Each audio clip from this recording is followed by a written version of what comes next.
আসসালামু আলাইকুম রহমতুল্লাহ নাহমাদুহু ওয়া নুসাল্লি আলা রাসূলিহিল কারীম আম্মা বাদ। আমরা ধারাবাহিকভাবে দর্সগুলো বা কায়দাগুলো আলোচনা করতে করতে আমরা শেষ দিকে চলে এসেছি। আমরা চলে এসেছি বাবুল ইয়ার মাধ্যমে যে সমস্ত কায়দা শুরু হয়েছে, ইয়া দ্বারা যে সমস্ত কায়দা শুরু হয়েছে, সেই সমস্ত কায়দা নিয়ে আমরা আজকের এই দর্সে আলোচনা করব। বাবুল ইয়া 297 নম্বর হলো ইয়াবনি হুকমুল ইস্তিহকাক সুবুতান ওয়া বাকাআন মা আলা মা ইয়াহতাজু ইলাইহি খাসাতান। যে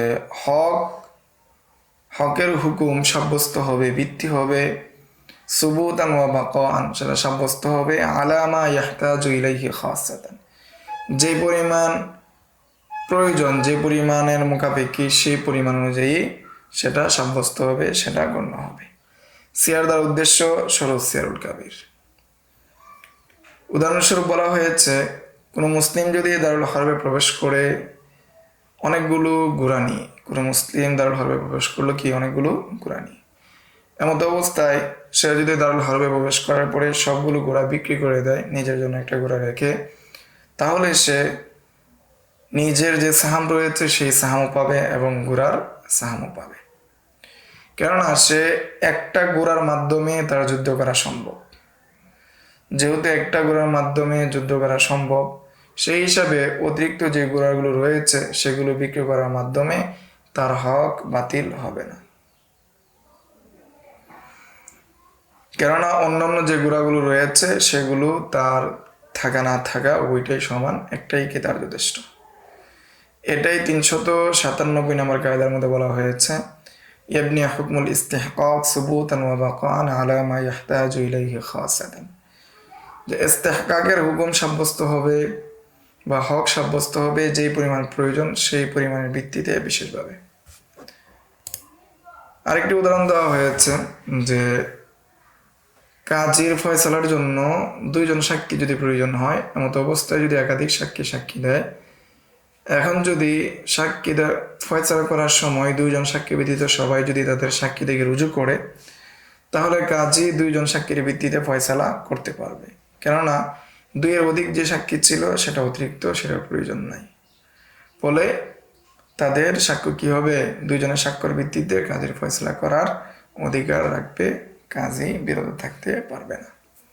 398 নম্বর কায়দা হচ্ছে ইয়াতাহাম্মালু দরারুল খাসু লিদাফাই দরারিল আম। যে জররে আম দূর করার জন্য জররে খাস কে তাহাম্মুল করা হবে, জররে খাসকে কি করা যাবে, সহ্য করা যাবে। মিম জিম তার উদ্দেশ্য মাজাল্লাতুল আহকামিল আদলিয়া।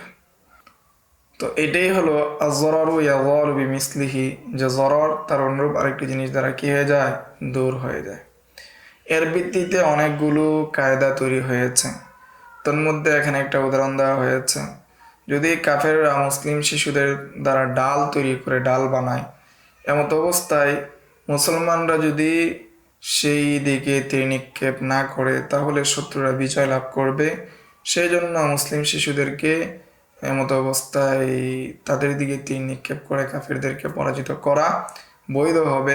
কেননা আদ-দরারুল খাস লিদাফাই দরারিল আম, কেননা দরারের খাস যেটা রয়েছে সেটা বহন করা হবে, তাহাম্মালু সেটাকে সহ্য করা হবে, গ্রহণ করা হবে। কিসের জন্য, জররে আমের জন্য। জররে আম এর জন্য কি করা হবে, সেটাকে বৈধ বেছে নেওয়া হবে, সেটাকে গ্রহণ করা হবে। 399 নম্বর কায়দা, আমরা ধাপে ধাপে শেষ দিকে চলে আসছি। ইয়াতাকাররুল জাযা বিতাকাররুরিশ শর্ত, শর্ত বারবার পাওয়া যাওয়ার মাধ্যমে জাযাটাও কি হবে, বারবার পাওয়া যাবে, বিবেচ্য হবে। শিন্নুন দ্বারা উদ্দেশ্য আল আশবাহ ওয়ান নাযায়ের। যেমন কেউ যদি বলে কুল্লামা দাখালতু ফাকাদা, যখনই আমি কি করব, প্রবেশ করব, তাহলে এরূপ হবে, অর্থাৎ আমার উপর 100 টাকা আবশ্যক হবে। তাহলে যখনই সে যে নির্দিষ্ট করার ক্ষেত্রে সে কি হালফ করেছিল, যখনই সে প্রবেশ করবে শর্ত পাওয়া যাবে, প্রবেশের শর্ত পাওয়া যাবে, ততবারই জাযা 100 টাকা তার উপর আবশ্যক হবে। অনুরূপভাবে কেউ যদি বলে কুল্লামা কাআততু ইনদাকি ফাকাদা, যখনই আমি তোমার নিকট বসবো তখনই কি হবে, এটা হবে। তাহলে যখনই বসবে তখনই কি শর্ত পাওয়া যাওয়ার প্রেক্ষিতে যাজা পাওয়া যাবে এবং যাজা বিবেচনা করা হবে। আর যদি বলে, এখন যদি কেউ বলে কুল্লামা কাআততু ইনদাকি ফাআনতি তালিকুন, যে যখনই আমার তোমার নিকট বসবো তখনই তুমি তালাক, এমতো অবস্থায় সে যদি তার ওই স্ত্রীর নিকট বসে থাকে তাহলে 3 তালাক পতিত হয়ে যাবে।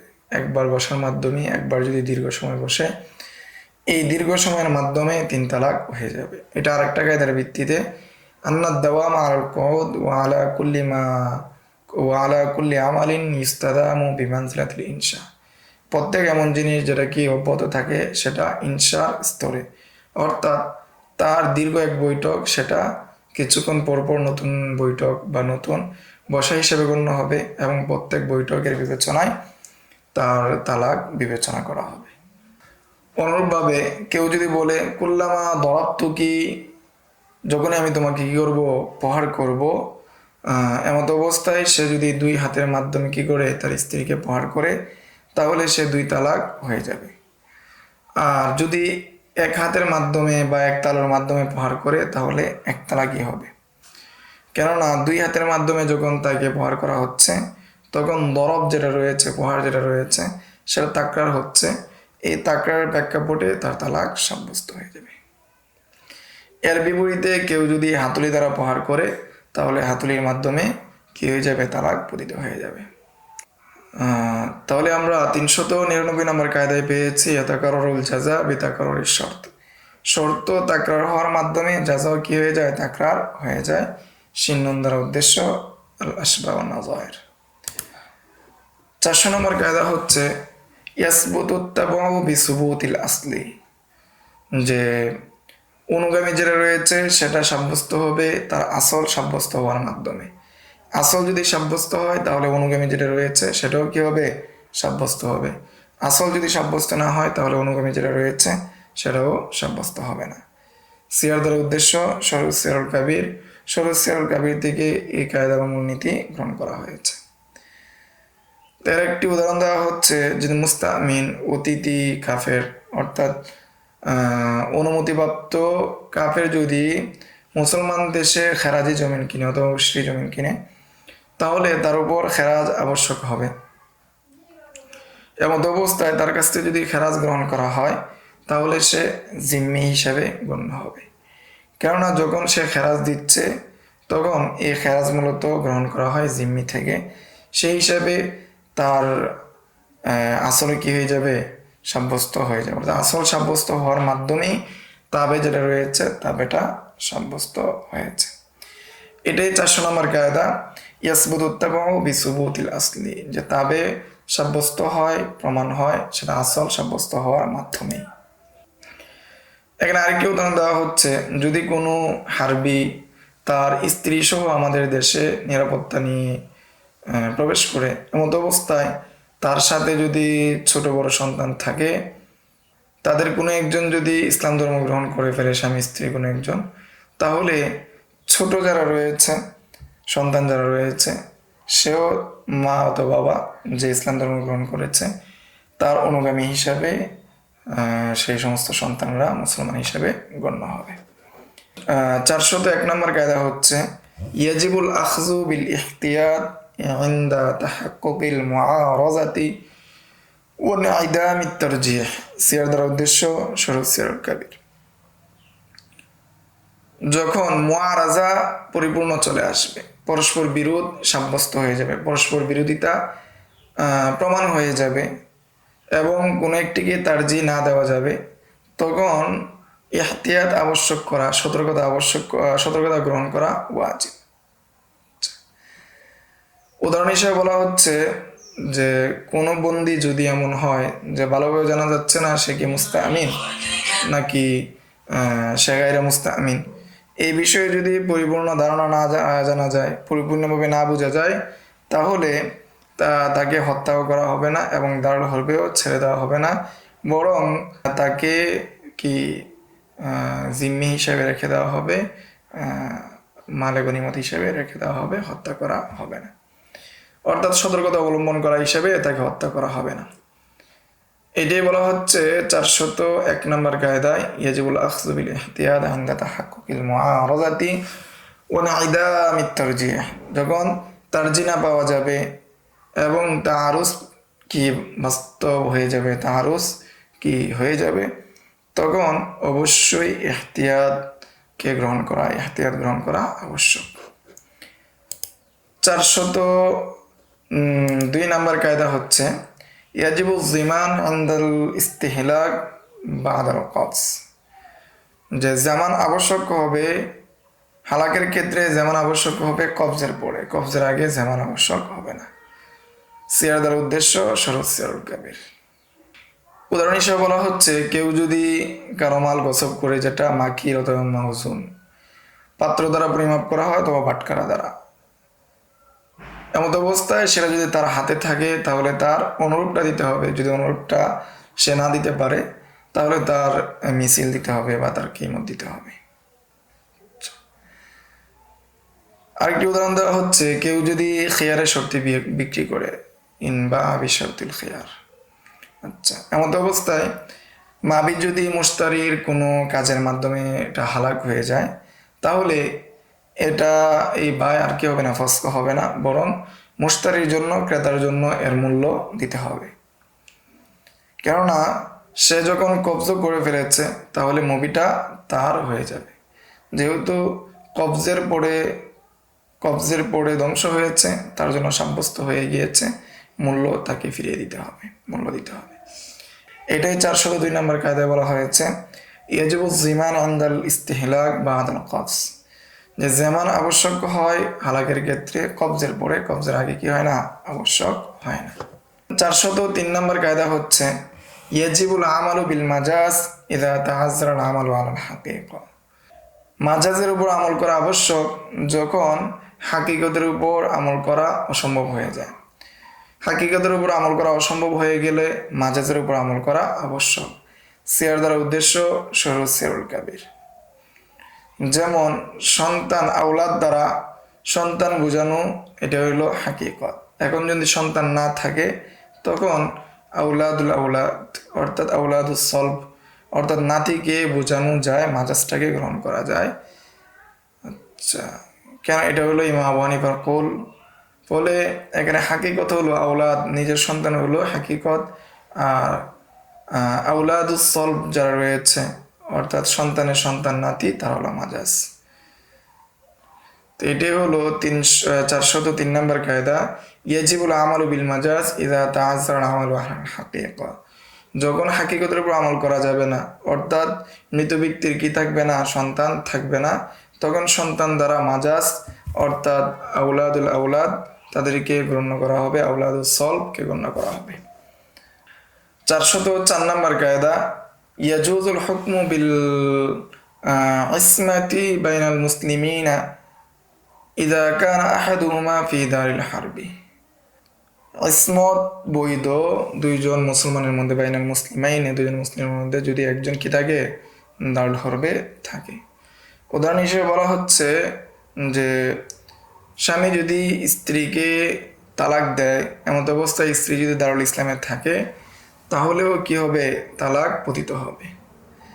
আর ইখতিলাফুদ দারাইনের কারণে মাওয়ানিউল ইরস হয় বা ইরস থেকে বাধা হয়, সেটা কাফেরের ক্ষেত্রে, মুসলমানের ক্ষেত্রে না।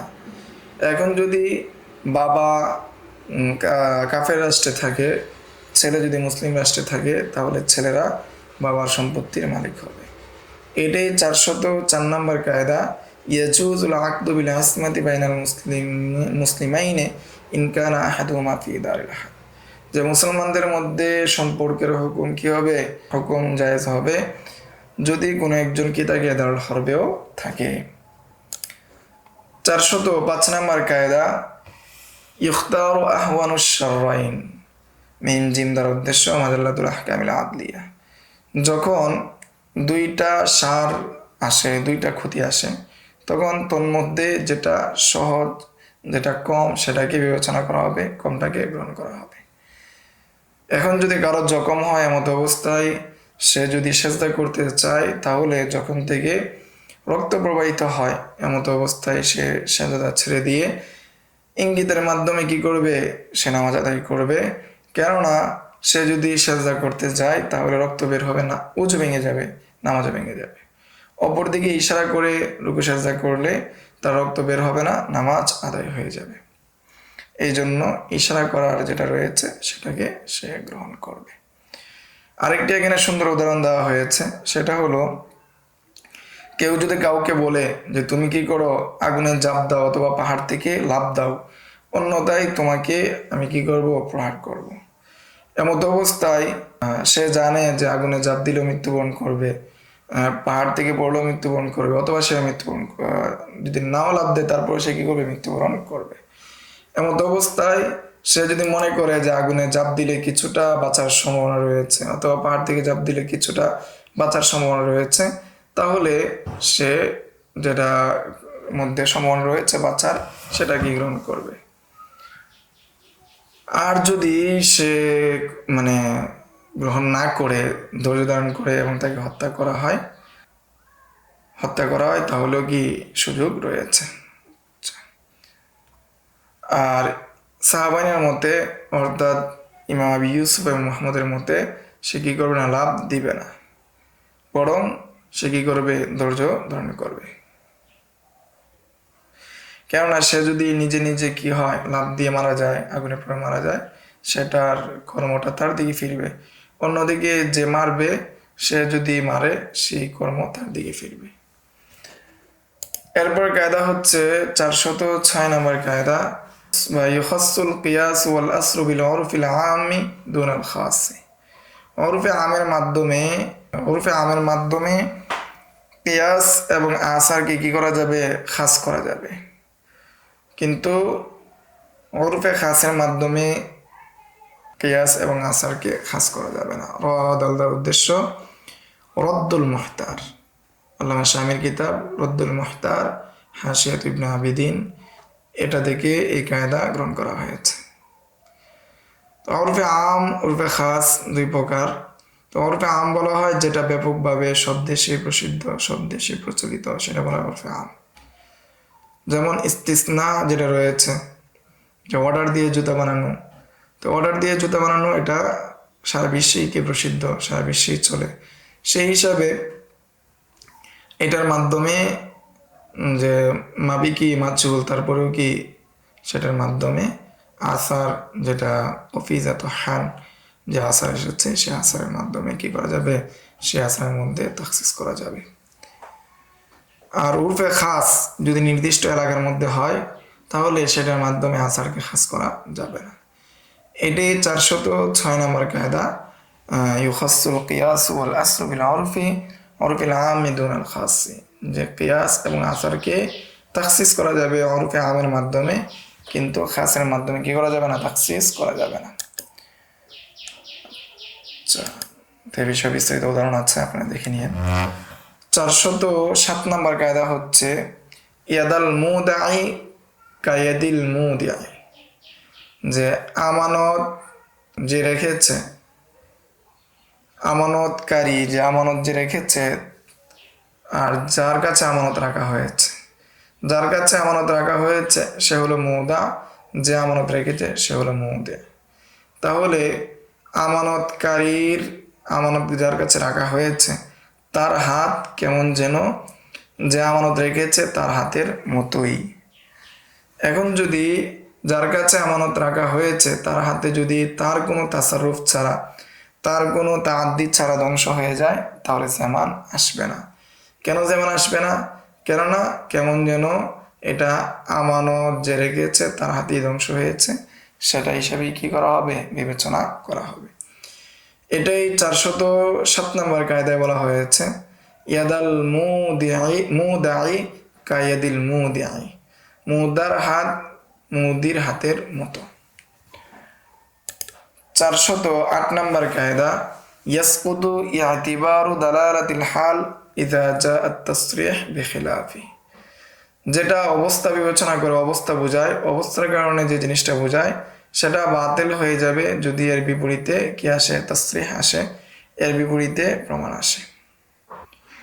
কোনো মজলিসে যদি কেউ কাউকে কোনো কিছু দান করে, এমত অবস্থায় যাকে দান করা হয়েছে সে যদি কবজা করে আর ওয়াহেব যে দান করেছে সে যদি বাধা না দেয়, তাহলে ধরে নেওয়া হবে এটা ওয়াহেবের পক্ষ থেকে অনুমতি, সম্মতি, দালালত ধরে নেওয়া হবে। কিন্তু যদি দানকারী যদি বলে না আমি তোমাকে এটা দিচ্ছি না, তোমাকে আরেকটা দিব, তাহলে এখানে যদি তাসরিহ চলে আসছে, দালালতের বিপরীতে কি আসছে? তাসরিহ চলে আসছে, তখন সেটা কি আর দালালত বুঝাবে না, তাসরিহ কি করা হবে? গণ্য করা হবে।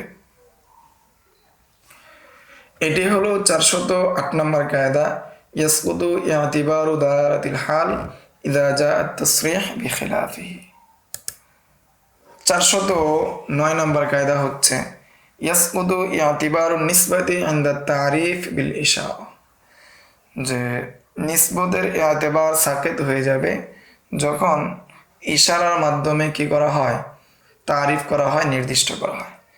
কোনো একটা জিনিসের দিকে ইশারা করছে আবার মুখে বলছে, তাহলে মৌখিকভাবে যেটা বলছে সেটা আর ইশারার মধ্যে যদি কি হয়? ইখতিলাফ হয়, তাহলে ইশারা কি বিবেচনা করা হবে? মৌখিকভাবে যেটা বলা হয়েছে, নিসবত করা হয়েছে, সেটা সাকিত হয়ে যাবে। এই বিষয়ে উদাহরণ পূর্বে গিয়েছে, তাই আমরা আর আলোচনা করছি না। 410 নম্বর কায়দা ইয়াসকুতু দাইনু বিআদাইল মুতাবাররিআ, যে মুতাবাররিআ যে কি করছে? দান করছে, দানের আদায়ের মাধ্যমে, দানকারীর আদায়ের মাধ্যমে কি হয়ে যাবে? ঋণ সাকিত হয়ে যাবে। মিম দ্বারা উদ্দেশ্য মুসাল্লামুস সুবুত, মুসাল্লামুস সুবুত থেকে এই কায়দা গ্রহণ করা হয়েছে। এখন যদি কফিল যে দান করছে, যার ফজলি ব্যক্তি কি করছে? আরেকজনের ঋণ আদায় করছে। ফজলি ব্যক্তি যদি আরেকজনের ঋণ আদায় করে তার অনুমতি ছাড়া, তাহলে সে আর ফিরিয়ে আনতে পারবে না, তাবাররু হিসাবে গণ্য হবে। আর যদি অনুমতি নিয়ে আদায় করে, তাহলে সে কি করতে পারবে? মূল যে ঋণ গ্রহীতা তার কাছ থেকে আদায় করতে পারবে। এটাই 410 নম্বর কায়দা ইয়াসকুতু দাইনু বিআদাইল মুতাবাররিআ, যে মুতাবাররিআ এর আদায়ের মাধ্যমে ঋণ সাকিত হয়ে যাবে। মিম দ্বারা উদ্দেশ্য মুসাল্লামুস সুবুত, মুসাল্লামুস সুবুত থেকে এই কায়দা বা মূলনীতি গ্রহণ করা হয়েছে। তাহলে আজকে আমরা 410টি পর্যন্ত কায়দা বা 410 নম্বর কায়দা পর্যন্ত আলোচনা করলাম। সামনের দর্শে ধারাবাহিকভাবে এই কায়দা নিয়ে আলোচনা করা হবে ইনশাআল্লাহ। আসসালামু আলাইকুম ওয়া রাহমাতুল্লাহ। يؤتي الحكمة من يشاء ومن يؤت الحكمة فقد أوتي خيرا كثيرا وما يذكر إلا أولو الألباب